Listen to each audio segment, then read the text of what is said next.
কি কণ্ঠে আওয়াজ তুলেছে, হে আল্লাহ তুমি ফিলিস্তিনি মুসলিম ভাইদের রক্ষা করো, হে আল্লাহ তুমি মুসলিম ভাই বোনদেরকে রক্ষা করো, হে আল্লাহ জালেম ইসরায়েলকে তুমি ধ্বংস করো।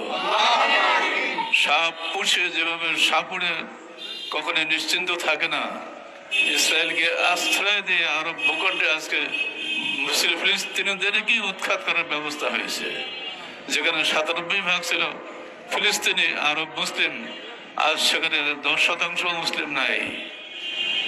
এরপরও আমি আপনাদেরকে সুসংবাদ জানাচ্ছি, গাজার মুসলিমদেরকে হত্যাকাণ্ডের মধ্যেও বিশ্ব মুসলিম বসে নাই, তারা সেখানে ত্রাণ পাঠাচ্ছে। আহলে হাদিস আন্দোলন বাংলাদেশ সেখানে নিয়মিত ত্রাণ পাঠিয়ে যাচ্ছে। আজকের দিন পর্যন্ত আমাদের ত্রাণ সংগ্রহ হয়েছে, আমরা সেখানে ত্রাণ পাঠিয়ে দিচ্ছি। আপনারা যদি দিতে চান এখনই নগদ দিতে পারেন, আমি নিজেও 500 টাকা এখনই দিচ্ছি, শুরু করে দেন। শুধু চিৎকার দিয়ে লাভ হবে না, যারা যারা আছেন হাত পাতেন সবাই, এই টাকা সব আমাদের সংগঠনের মাধ্যমে আমরা পাঠিয়ে দেবো সেখানে, যাতে অন্তত কিছুই না পারি, অন্তত পক্ষে কিছু অন্তর সন্তান দিতে পারে। আল্লাহ তোমার মুসলিম ভাইদের জন্য কিছু না কিছু করেছিলাম, কিছু করতে পারিনি আমরা, কিন্তু দোয়া করেছিলাম। আজকের জুমার সালাতে আমাদের সব মসজিদে কোনোতে নাজিলা পড়া হয়েছে, আমাদের কেন্দ্রীয় নদড়া জায় মসজিদে কোনোতে নাজিলা পড়া হয়েছে, কোনোতে নাজিলের মাধ্যমে আমরা আল্লাহর রহমত কামনা করেছি। সেই সঙ্গে বান্দার সবাইকে ঐক্যবদ্ধ করার জন্য আমরা চেষ্টা করেছি। আজকে আমি সবচেয়ে আনন্দিত যে আজকে জমিয়তে আহলে হাদিস আমাদের সঙ্গে যুক্ত হয়ে সরকারের বক্তব্য রেখেছে। আমি সবাইকে এমনি করে মহব্বতের সঙ্গে ঐক্যবদ্ধ আহ্বান জানাচ্ছি। আহলে হাদিস আন্দোলন বাংলাদেশ তার সার্বিক প্রচেষ্টার মাধ্যমে সর্বদা ফিলিস্তিনের ভাই বোনদের পক্ষে থাকবে ইনশাআল্লাহ। আল্লাহ তুমি ফিলিস্তিনের ভাইদেরকে মুক্ত করো। এই বিষয়ে আপনারা বিস্তারিত জানতে চাইলে আমাদের লিখিত আরব বিশ্বে ইসরায়েলের আগ্রাসী নীল নকশা বইটি পড়বেন, সেখানে আমরা এই বিষয়ে বিস্তারিত আলোচনা করেছি। যে বইটা একজন সামরিক ব্রিগেডিয়ারের লেখা, আমি অনুবাদক মাত্র। বইটা অত্যন্ত গবেষণা ধর্মী, অত্যন্ত গুরুত্বপূর্ণ। ওরা শুধু মাত্র ওই পর্যন্তই যাবে না, ওরা পুরো আরব বিশ্বে এমনকি মক্কা মদিনাতে হামলা করবে। অতএব আজকে আরব বিশ্ব চুপ করে বসে থাকছে, তাদের মধ্যেও সাবধানতা অবলম্বন করা উচিত। আর নিরাপত্তা পরিষদের নাম ধরে একটা যে আছে, তারা আজকে গাজাবাসীদের নিরাপত্তা দিচ্ছে কোথায়? তারা কিসের নিরাপত্তা পরিষদ? জাতিসংঘ গুতেরেসের মধ্যে আমরা সমর্মী বাচক অনেক কথা শুনতে পাচ্ছি, লোকটার মধ্যে মানবতা আছে বলে মনে হয়, কিন্তু কাজের কাজ কিছুই হচ্ছে না। এদিকে বাংলাদেশের রোহিঙ্গা থেকে ঠেলে দিয়েছে 10 লাখের রোহিঙ্গা, বাংলাদেশের ঘরে 12 লাখ রোহিঙ্গা বসে আছে, তাদেরকে এখনো সরানো হয়নি। ঠিক অমনি করে ফিলিস্তিনদেরকে আস্তে আস্তে আস্তে আস্তে বিতাড়িত করে আরব ভূমি থেকে নিশ্চিহ্ন করে দেওয়া হচ্ছে, তাদের পক্ষে নিরাপত্তা পরিষদ দাঁড়ায়নি।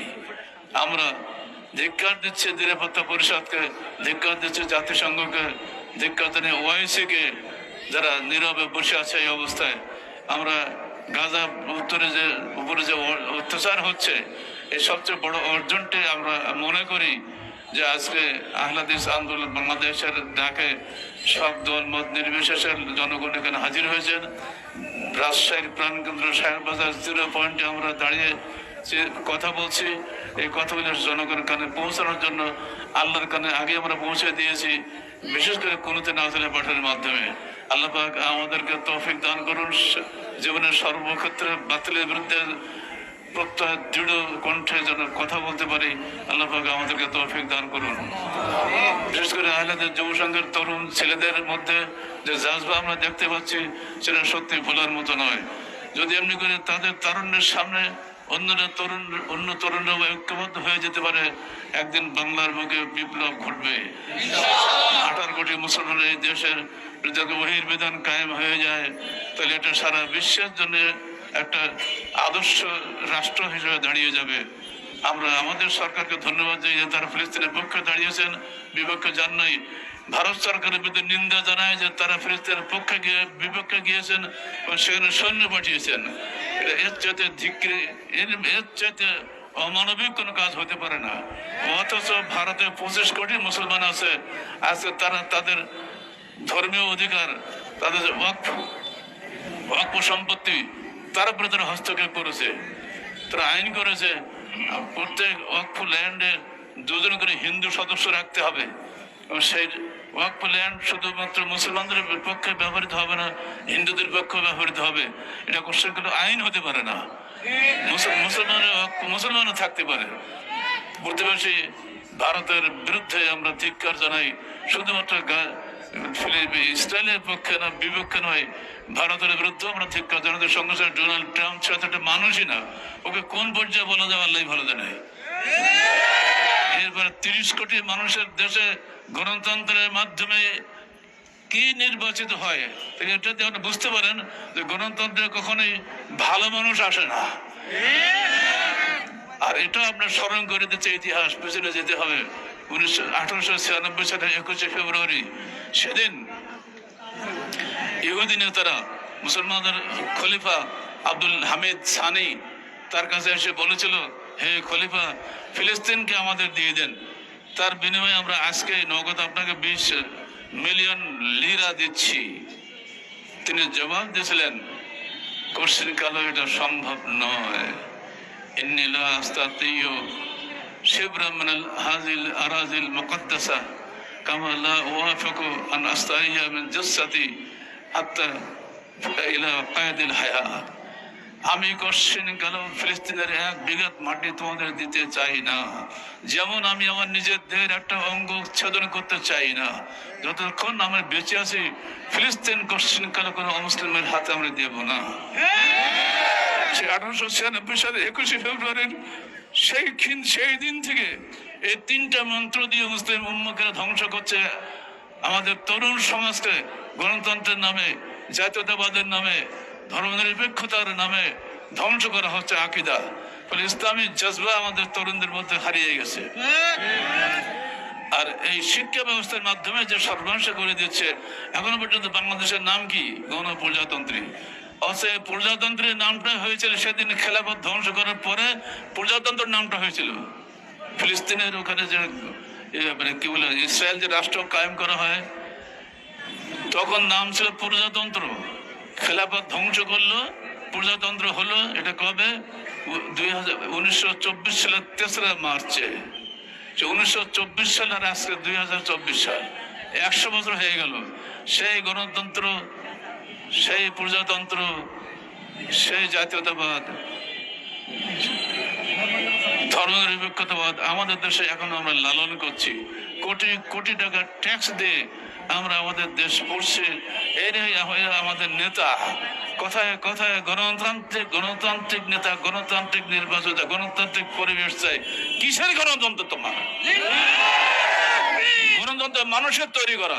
গণতন্ত্র আল্লাহ নয়, মানুষের তন্ত্র নয়। মানুষ কখনোই সার্বভৌম ক্ষমতার উৎস নয়। গণতন্ত্রের সার্বভৌম ক্ষমতার উৎস হচ্ছে মানুষ, জনগণ। আর ইসলামী খেলাফতে সার্বভৌম ক্ষমতার উৎস হচ্ছেন আল্লাহ। মুসলমানের শাসক কোশ্চিন কালো কোরআন এবং সুন্নাহর বাইরে একটা আইনও করতে পারে না। মুসলমান সেটাই চায়, সেটাই হতে হবে।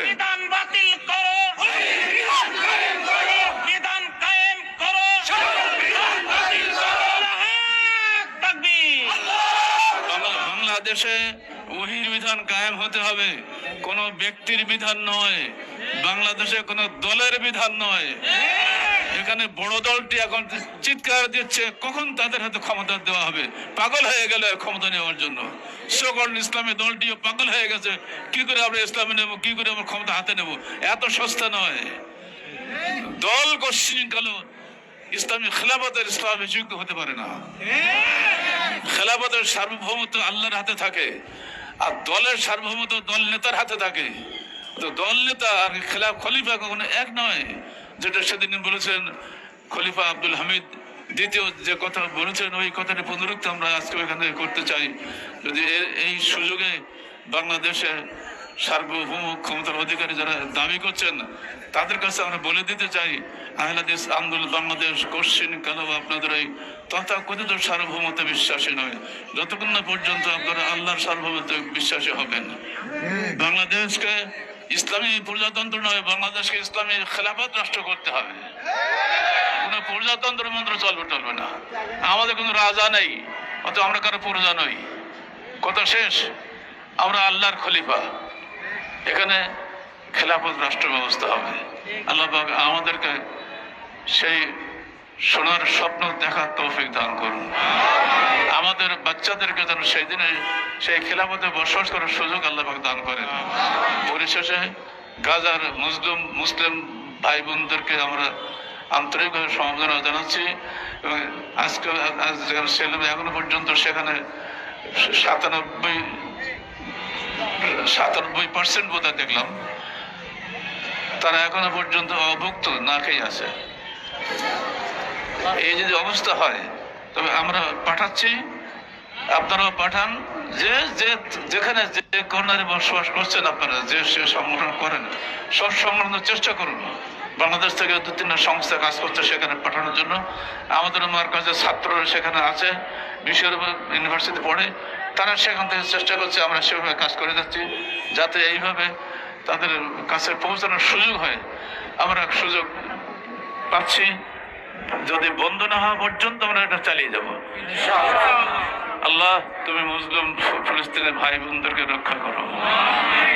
আল্লাহ জালেম ইসরায়েলকে তুমি ধ্বংস করো। আল্লাহ ডোনাল্ড ট্রাম্প এবং নেতানিয়াহুকে দুনিয়া থেকে গজব উঠিয়ে দাও।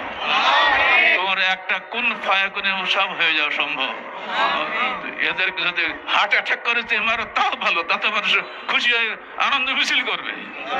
আল্লাহ তুমি আমাদের দোয়া কবুল করো। আকুলু কাওলি হাযা আস্তাগফিরুল্লাহ লি ওয়া লাকুম।